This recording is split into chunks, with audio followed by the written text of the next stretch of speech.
All right, so Title IV actually refers to a section of the Higher Education Act of 1965, which was kind of a long time ago, right? But you're in luck. It was reauthorized in 2008, so about 10 years ago, and the reauthorization just brought in like a few new amendments and just like minor details that have changed, obviously with like the advent of technology and its impact on the world today and on education.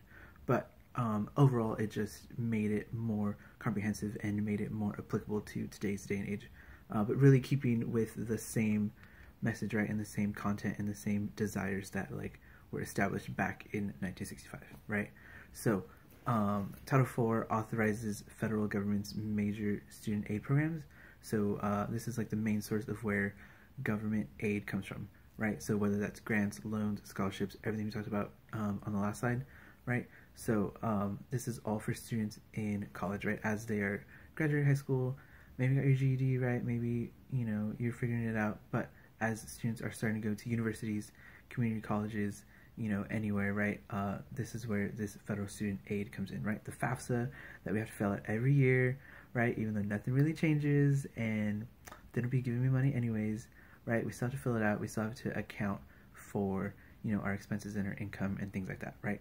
So this Title IV also authorizes numerous federal aid programs that provide support to both individuals pursuing a post-secondary education and institutions of higher education, right, or IHE.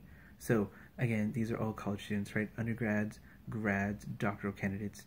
The FAFSA, is very like overarching, program. It's an overarching application for students to access this federal aid, right?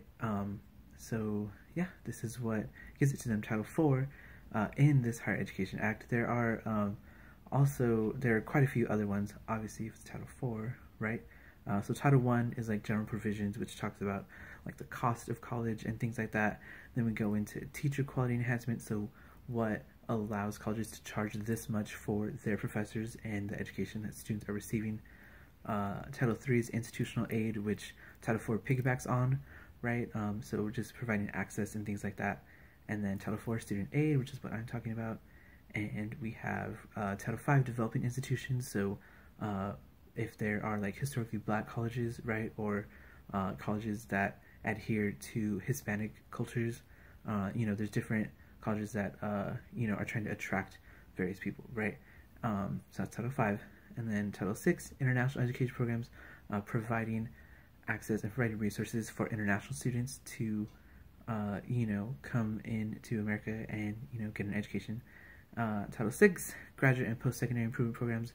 So how are master's and doctoral level programs improving education? How, what is also the cause of the cost for those things? How are they allocated, right? And then Title VIII, which is just additional programs, kind of wrapping up, each of the 7 previous titles.